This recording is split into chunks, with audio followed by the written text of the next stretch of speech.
में कितना पानी है? 65% पानी है। कितना है? 65% पानी है। ठीक। लाइसोसोम का क्या काम है? लाइसोसोम क्या करता है? जब कोई कोशिका काम नहीं कर रही होती है तो उसको क्या करती है?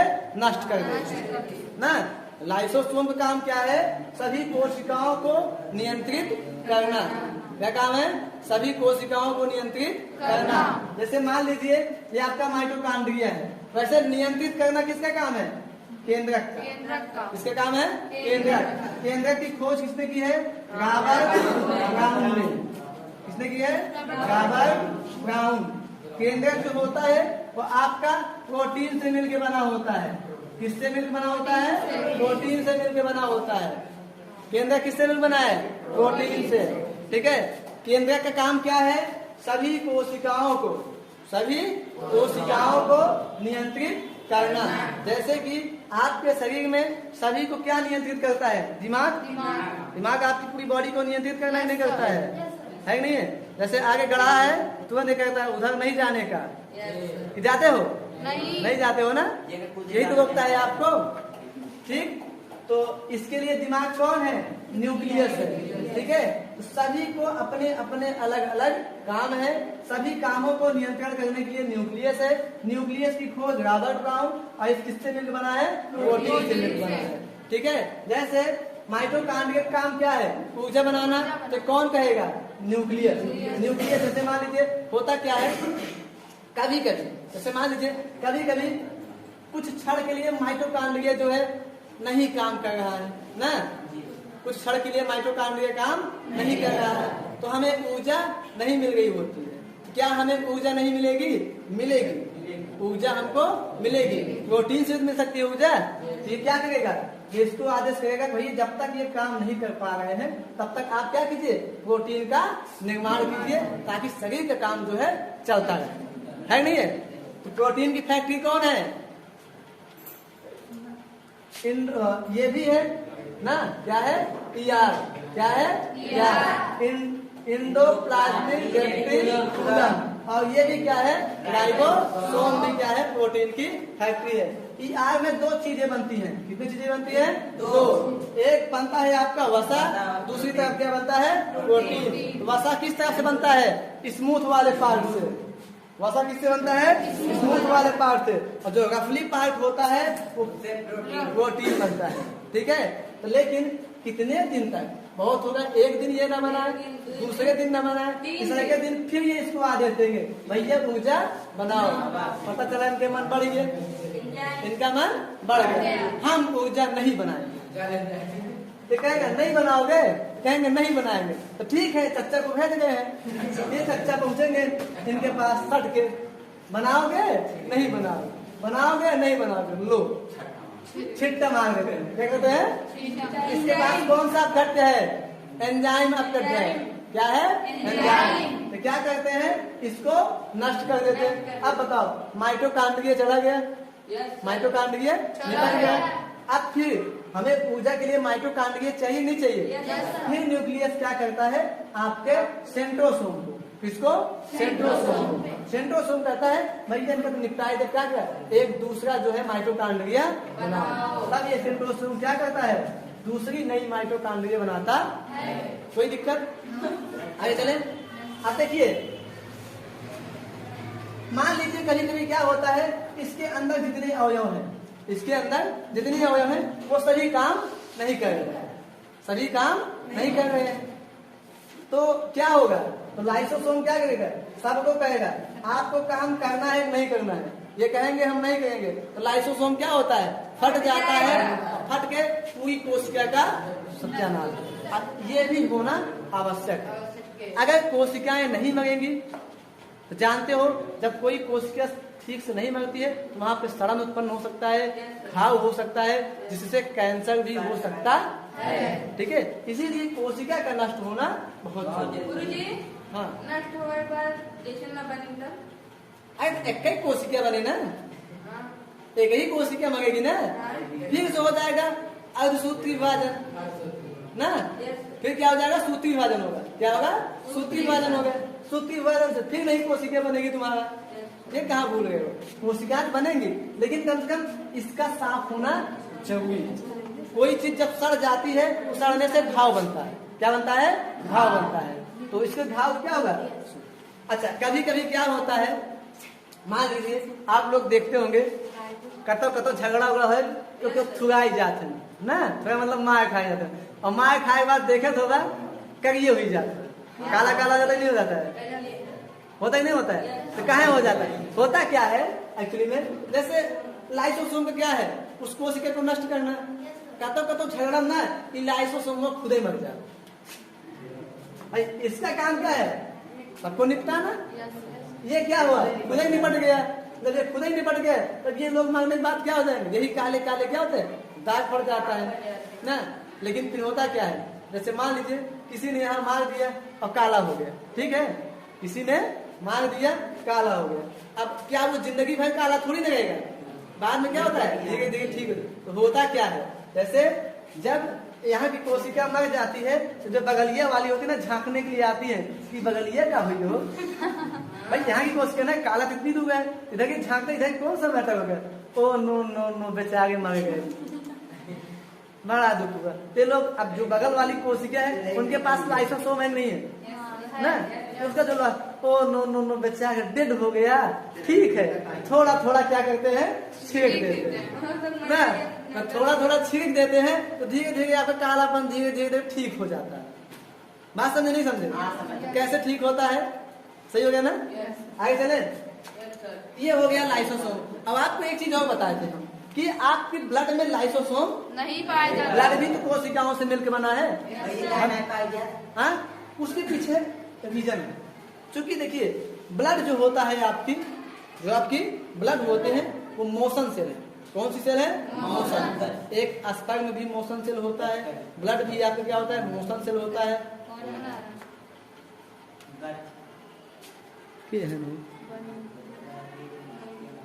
देखो हम आपको बताए थे कि जो रक्त होता है, रक्त में लाइसोसोम, भाई लाइसोसोम का क्या है? मरी हुई कोशिकाओं को नष्ट करना। लाइसोसोम का क्या है? जो मरी हुई कोशिकाएं हैं उनको नष्ट करना। तो जो हमारे खून होते हैं वो मोशन सेल है। क्या है? मोशन। वो लगातार गति करते रहते हैं। जैसे सपोज दैट यहाँ पर कोई कोशिका मर गई है, यहाँ पर कोई कोशिका ब्लड सेल है, यहाँ की कोई ब्लड सेल मर चुकी है, तो क्या यहाँ पे थोड़ी ना रहेगी ना, यहाँ पे वो नहीं रहेगी। मान लो यहीं पे लाइसोसोम क्या हुआ? फट गया, लाइसोसोम फट गया। पता चला जब तक वो फटा तब तक मरी कोशिका यहाँ चली जाएगी और यहाँ कोई जीवित कोशिका ही वो निपट गई। ऐसा ही होगा ना भाई, जब तक फटेगा, क्योंकि खून लगाता है, क्या करता है? पंपिंग होता है। 1 सेकंड में 72 बार आपका हार्ट बीट करता है, तो 72 बार खून में क्या हो जाता है? पंपिंग हो जाता है। तो इसीलिए भगवान ने क्या किया, आपके ब्लड में ना, ब्लड में मरी हुई कोशिकाओं को ठीक करने के लिए प्लीहा दे दी। क्या दे दी? प्लीहा।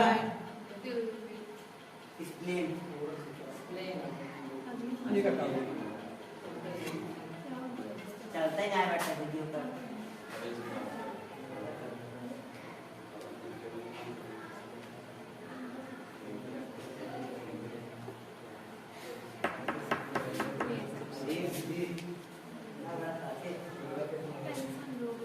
भैया से कहो जन तो कपन के ये सेम पानी बढ़ गया मोबाइल से चाहते हैं। दर्शक ना रे वो नहीं पड़ा ना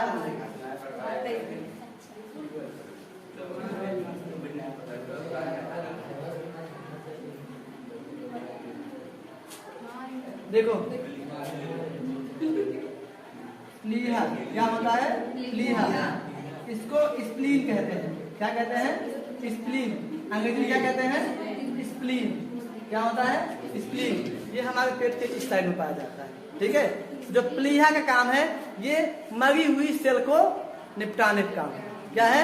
मरी हुई कोशिकाओं को निपटाने का काम है। और कौन सी मरी हुई कोशिकाएं? खून की मरी हुई। ठीक। तो लाइसोसोम का काम तमाम हो गया। लाइसोसोम में आत्महत्या की थैली लाइसोसोम, आत्महत्या की थैली लाइसोसोम, एटम बम लाइसोसोम। ठीक। अब देखिए तो ना ध्यान देंगे, जैसे अब ये सभी कोशिकाएं के अवयव हैं ना, अगर ये ऐसे एक झिल्ली के अंदर बंद रहेंगी तो कभी न कभी आपस में टकराएंगी ना। जब आपस में टकराएंगी सब फूट फाड़ सकते हैं, तो आप उसे मार सकते हैं, ठीक है नहीं है। अभी अवयव है, अगर ये ऐसे रहेंगे तो कभी आप गिर पड़ोगे तो आपस में टकरा सकते हैं नहीं टकरा सकते। जब टकराएंगे तो फूटेंगे तो निपट भी जाएंगे, ठीक है। तो आपस में ना टकराए इसके लिए भगवान ने क्या किया, इसके बीच बीच में एक जल भर दिया। क्या भर दिया? एक गाढ़ा जल भर दिया, है नहीं है। आगे पीछे ना हाँ, इनके बीच बीच में क्या किया, एक गाढ़ा जल भर दिया, जिसे क्या कहते हैं, कोशिका द्रव। क्या कहते हैं? कोशिका द्रव कहते हैं, ठीक है। इसे क्या कहते हैं? कोशिका द्रव कहते हैं। तो कोशिका द्रव क्या करता है, कोशिका के सभी अंगों को आपस में संघट्ट करने से रोकता है ना। इसको अंग्रेजी में क्या कहते हैं, साइटोप्लाज्म। क्या कहते हैं? साइटोप्लाज्म। क्या होता है? साइटोप्लाज्म कहते हैं, ठीक है। तो कोशिका में सभी अंगों को ना आपस में ना टकराए इसके लिए कौन सा द्रव भरा होता है, साइटोप्लाज्म भरा होता है, ठीक। और सुनिए, जो न्यूक्लियस है, जब इन्होंने और विस्तार से देखा कि न्यूक्लियस के अंदर भी बहुत सारे अवयव थे ना। न्यूक्लियस के अंदर भी क्या थे, जैसे ये तो कोशिका के अंदर है, ऐसे न्यूक्लियस के अंदर राइबोस आरबीसी थी ना, आरबीसी हो गया, डीएनए हो गया, आरएनए हो गया ना। ये सभी क्या है, कोशिका के अंदर थे। डीएनए कहाँ है, कोशिका के अंदर। कोशिका के अंदर न्यूक्लियस के अंदर, कोशिका के न्यूक्लियस के अंदर क्या होता है, डीएनए होता है ना। इसी कहते हैं जेनेटिक इंफॉर्मेशन, ठीक है।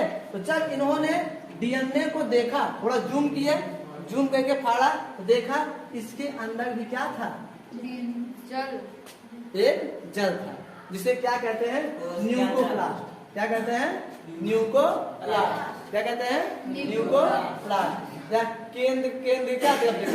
क्या कहते हैं, केंद्रिका द्रव्य, ठीक है।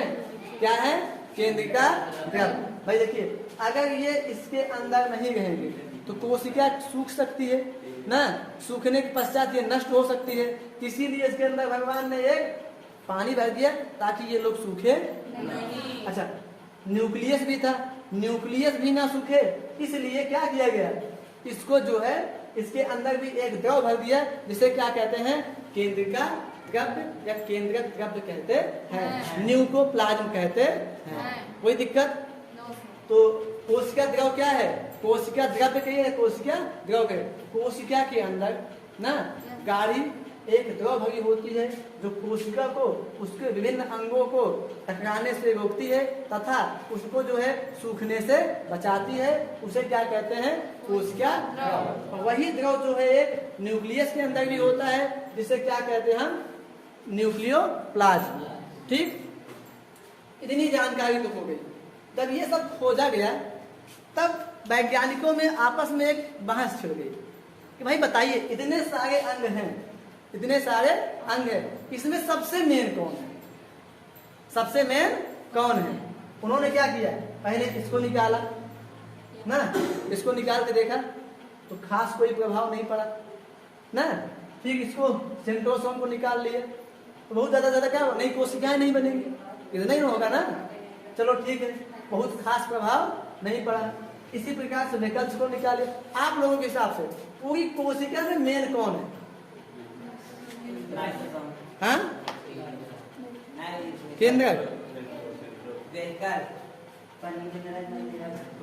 हाँ?